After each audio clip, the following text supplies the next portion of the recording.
राधा अष्टमी व्रत की कहानी। राधा माता गोलोक में श्री कृष्ण के साथ रहती थी। एक दफा कृष्ण भगवान को गोलोक में राधा रानी कहीं नजर नहीं आई। कुछ देर बाद कन्हैया अपनी सखी विराजा के साथ घूमने चले गए। यह बात जब राधा रानी को मालूम हुई तो उन्हें गुस्सा आया और वो सीधे कन्हैया के पास पहुंची। वहां पहुंचकर उन्होंने श्री कृष्ण को काफी भला बुरा कहा। राधा रानी का यह रवैया भगवान श्री कृष्ण के प्यारे मित्र श्रीदामा को बिल्कुल अच्छा नहीं लगा।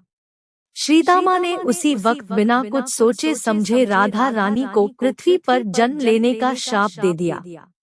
राधा को इतने गुस्से में देखकर कृष्ण भगवान की सखी विराजा भी नदी के रूप में वहां से चली गई।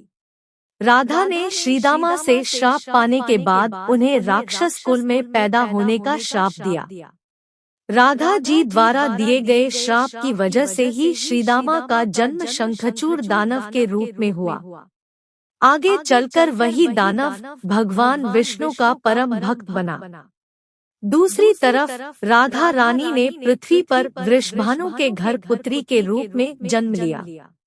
राधा रानी का जन्म वृषभानु जी के घर तो हुआ, लेकिन उनकी पत्नी देवी कीर्ति के गर्भ से नहीं। दरअसल जिस समय राधा मैया और श्रीदामा ने एक दूसरे को श्राप दिया था, तभी भगवान श्री कृष्ण ने कहा था कि राधा आपको वृषभानु जी और देवी कीर्ति की पुत्री बनकर पृथ्वी पर रहना होगा।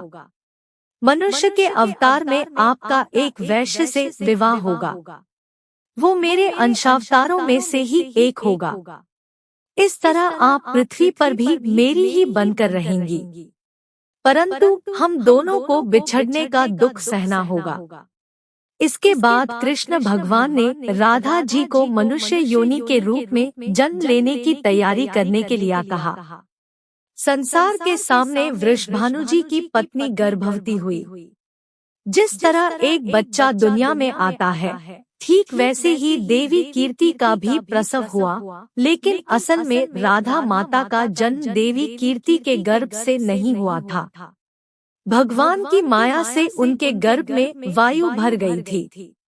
देवी कीर्ति ने उसी वायु को जन्म दिया।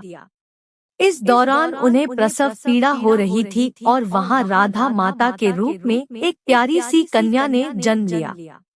भाद्र मास के शुक्ल पक्ष की अष्टमी के दिन राधा मैया का धरती पर जन्म हुआ था। तभी से हर साल इस दिन को राधा अष्टमी के रूप में मनाया जाता है। कहानी से सीख, क्रोध एक बुराई है। क्रोध का जवाब क्रोध में ही देने से बातें और खराब हो जाती है। इसके कारण कई दुविधाओं का सामना करना पड़ सकता है।